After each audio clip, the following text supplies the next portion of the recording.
Never friends, always brothers.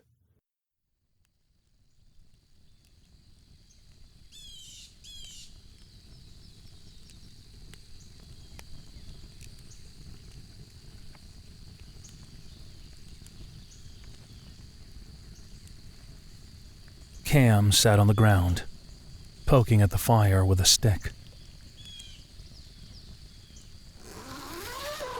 He watched as Maggie exited the tent.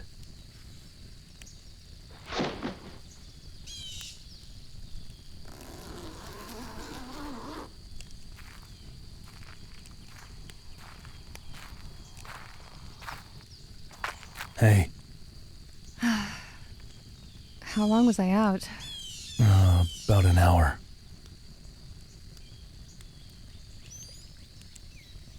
You promised you wouldn't tell anyone.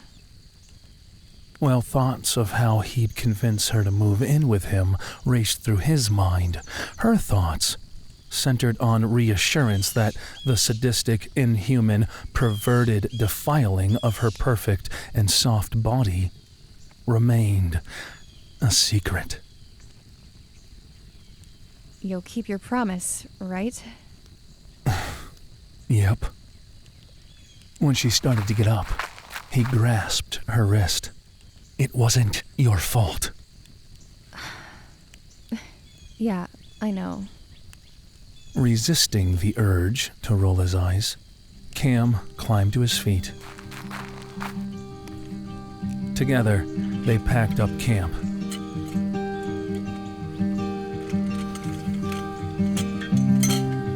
Penny for your heart, dollar for your gorgeous mind.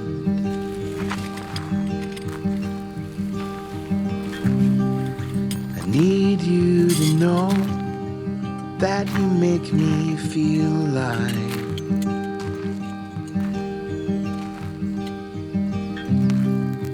You had to risk it all, gamble everything.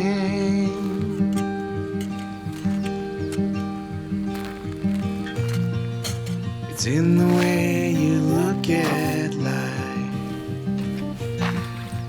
taking in each day, and how you make the most of it, even through the gray.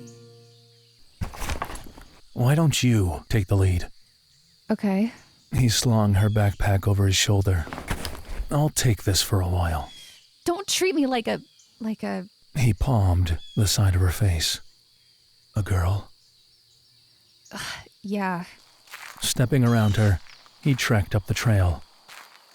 I'm carrying it. And that's the end of it. Maggie jogged past him and stood in his path. She smacked her palms on his chest and shoved. Stepping backwards, he threw his hands up, palms out. Don't do this. You bastard. When she pushed again, he grasped both of her wrists. The tough girl act doesn't work with me, princess. It's not an act. He brushed a lock of hair from her face. You don't win this one, my little hellcat, but I am looking forward to the battle. Maggie reached for her backpack.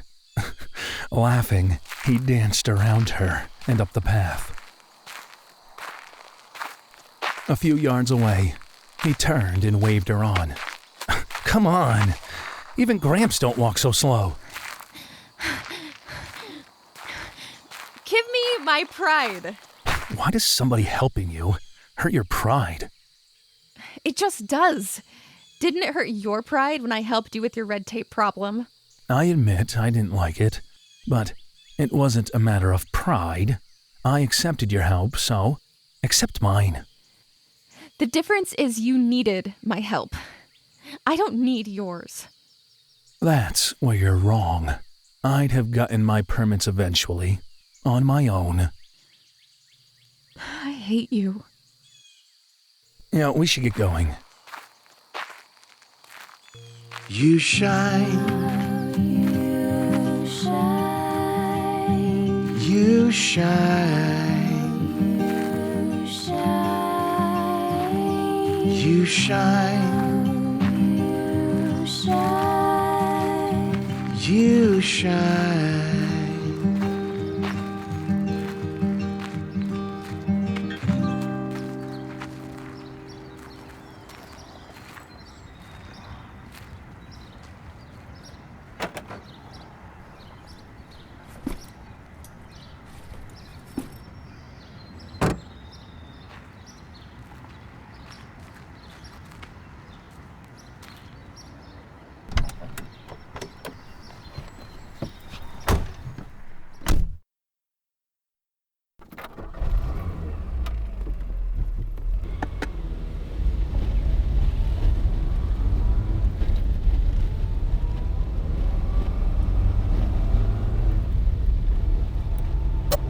Touch me with those piercing eyes, cry of anguish I can see. I didn't seem to realize The ride home was quiet. I was only hurting me. No idle chatter. Ooh, I'm losing you. No goading or playful teasing. But there's nothing I can do. The spark in his little Spitfire was no longer explosive. Tried to stand, but only fell. My pride got in the way. Cam grasped her hand. I tried to speak, but I couldn't tell. She smiled. If my thoughts were what I'd say. Ah, hell. Ooh, I'm losing you. He rubbed his forehead. But there's nothing I can do. Why had everything changed? He wanted to spend the rest of his life loving her. She wanted nothing to do with him. She chased him and caught him. Goal accomplished. She would move on now.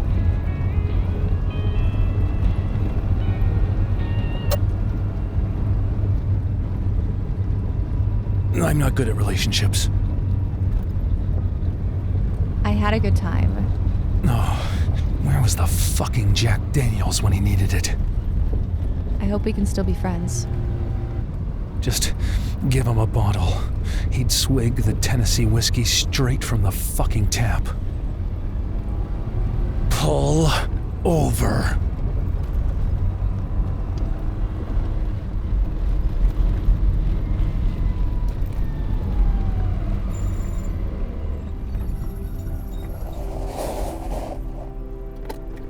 He clutched her head between his hands. Maggie, what exactly do you think is going on with us? She smiled. No joy in the gesture. The same look she'd give a bird with a broken wing struggling to take flight. Was she the whore those bastards treated her as? Was he just one of the many she screwed? Tomorrow, maybe even tonight, she might give herself to somebody else.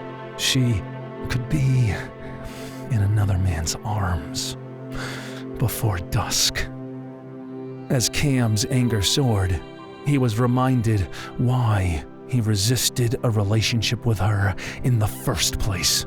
He'd spent 3 whole days with Maggie and never felt more out of control than now. A whole new level of fury and frustration hummed through him. If he stayed with her much longer, she'd be the death of him.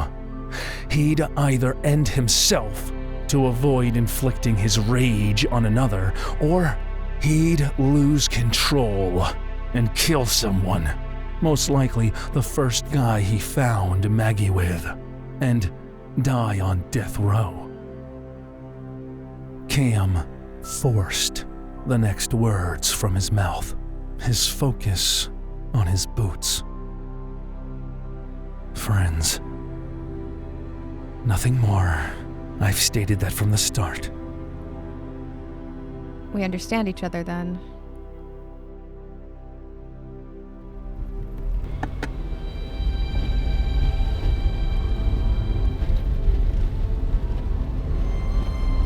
Why had he dragged her from the lake? He should have pulled the trigger, blown his head off, and let her drown. His soul would have rocketed to hell, but hell couldn't be worse than where he was right now.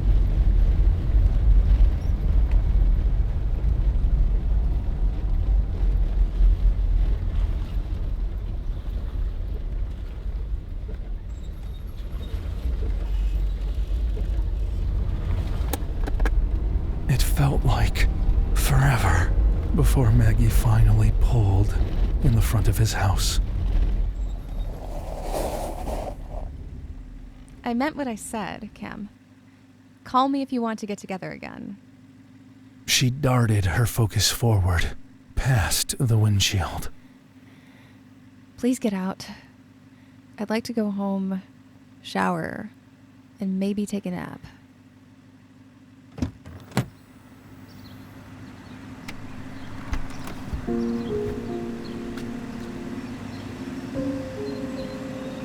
I'll see you later. Maggie. Bye. Fuck!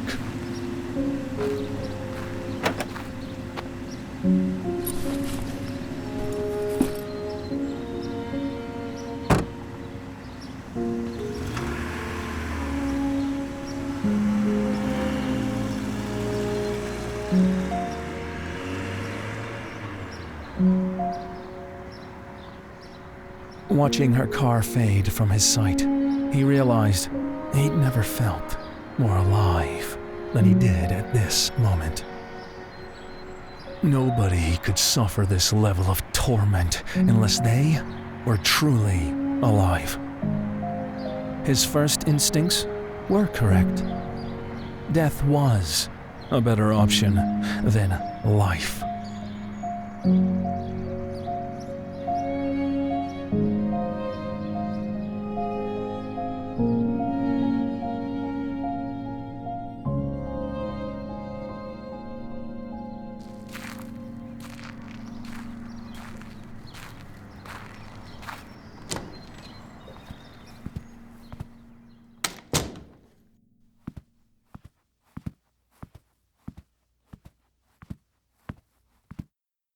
Cam plunked down on the faded blue sofa.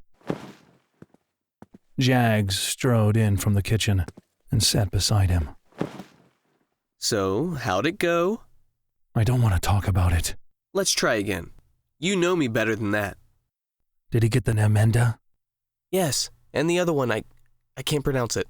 Methylphenidate. Right, sure. Did you wait at least 30 minutes before he ate to give it to him? Yes, sure. So, the hike, tell me. Don't make me get the Otoko. I have some in my truck. Otoko? The gum that smells like a locker room. I'm listening. Cam popped from the couch, sprinted through the kitchen, and out the back door.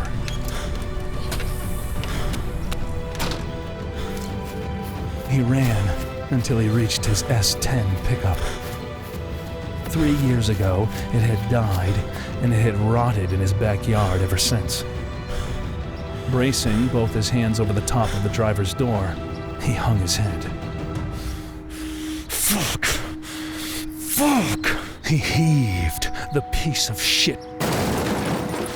Fuck! Gave it another strong shove. Fuck!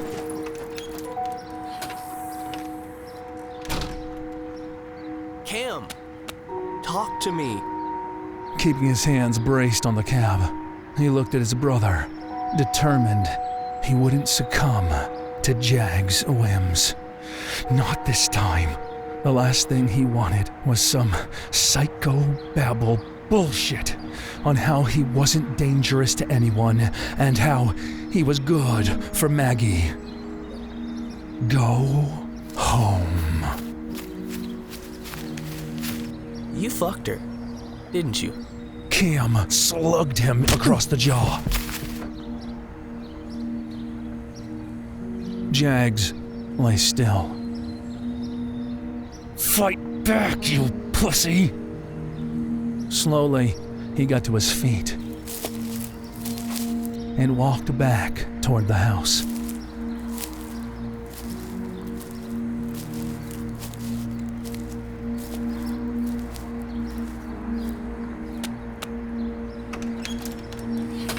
Jags glanced over his shoulder. Cam cringed because he didn't want any unsolicited advice or to talk. He wanted to break something. Jags spoke one word. Always. Before he disappeared into the house.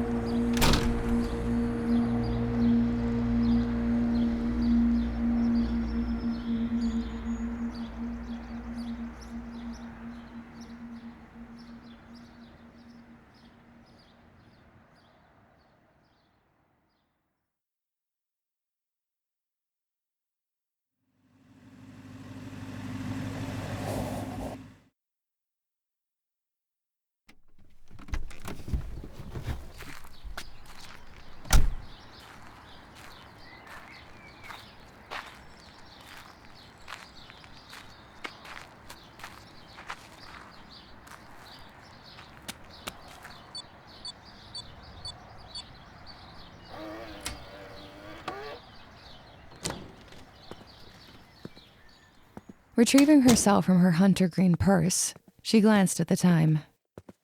1:30. She was supposed to meet Star for a tennis match at 2. And Star hated when Maggie was late, and she was late more often than not. Tennis might take her mind off Cam, a distraction she desperately needed. Usually, as soon as the erotic fun ended, she'd hand her lover their keys and tell them to drive safe. Cam and she had fucked. No big deal. Nothing was supposed to change. But everything had changed. She hoped for a future with her lover. I'm not good at relationships, he had said. But that wasn't true. If anybody sucked at relationships, it was her. What Cam wanted, what he deserved, she couldn't give. No eating spaghetti dinner on the couch while watching sitcoms. No church on Sundays and Wednesdays. No birthday parties for nieces and nephews. That wasn't her style. Happily ever after didn't exist. Not for women like Maggie.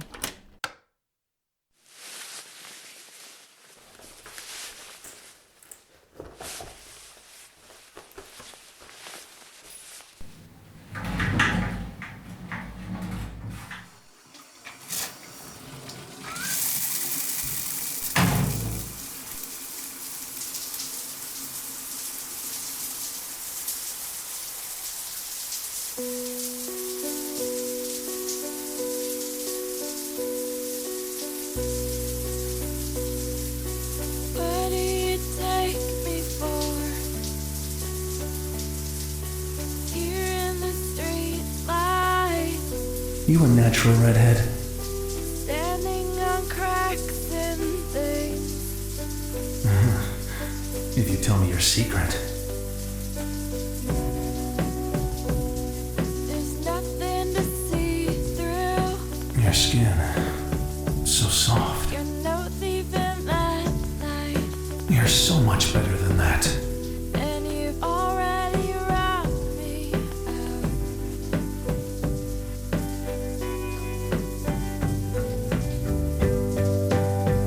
I wanna run this city.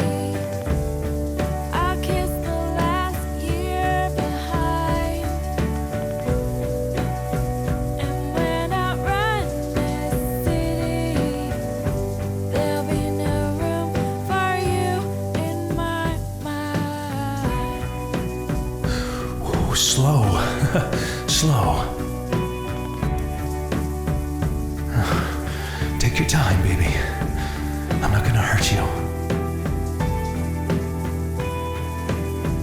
You like that?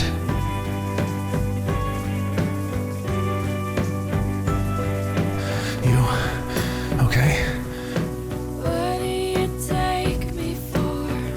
I'll take that as a yes. Here in a spotlight. Let me set the pace, or you're gonna make me come. The cracks in things. I have to move. Use your words, It's good to see through my little Hellcat. you in the starlight. Get on your hands and knees. No, you're not gonna wear me down. Fuck!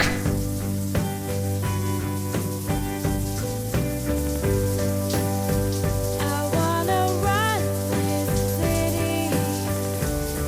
I kissed the last year behind. Friends, nothing more. And when I run this city, there'll be no room for you in my mind. I've stated that from the start. I'll ride around this city. I'll turn it upside down in my mind. And when I run this city, Maggie. there'll be no room for you.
Yeah? Hey, sweetie. How'd everything go? A wave of calm enveloped her, a tangible energy. No pill or glass of wine could settle her nerves like the sound of Jags' harmonious voice. It was downright eerie. Why don't you ask Cam? I'm asking you. It was fine. That's the response you give someone who asked about a root canal. Try again.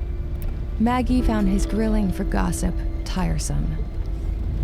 Can we talk later? Now. Listen, you seem like a nice guy, and I know you're only trying to help, but he's just not interested. What about me? Can we be friends? What? Starts with an F, ends with an S. Friends. What do you mean? Friends. Was he actually hitting on her? Jags, you seem great, but Friends. no offense, but I'd have thought you could come up with something a little more original. Look, sweetie, there's something you should know about me. I'm brutally blunt. I'm incapable of bullshit. If I was attracted to you, we wouldn't be talking on the phone. I would confront you in person and you would either slap me or, well, you get the drift. See? Brutally blunt. You want to be friends? That's so hard to believe.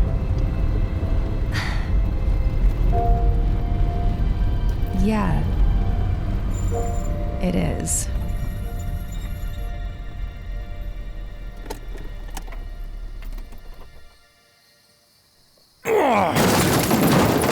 Cam gave the piece of shit truck another heave.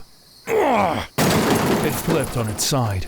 The left taillight cracked, and the only glass left untouched, the rear passenger window, shattered.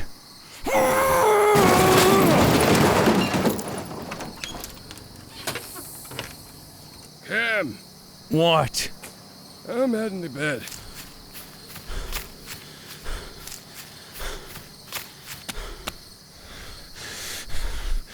You shouldn't be taking a nap. It's too early. You won't be able to get a good night's sleep tonight. Son, it is tonight. You've been out here for 3 hours. The full moon illuminated much of the yard. He inspected his hands, red, raw, and bleeding. A rip in his jeans stretched from his knee to his ankle. Shit! You need your medication. Gramps shuffled across the kitchen and took a seat at the table.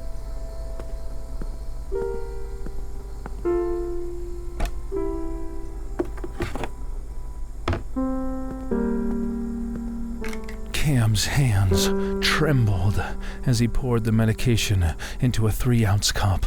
Holding it out, he forced a smile. Son? Cam dropped to one knee in front of his grandfather. Gramps' bony, cool hand covered Cam's. You're such a good boy. No, I'm not.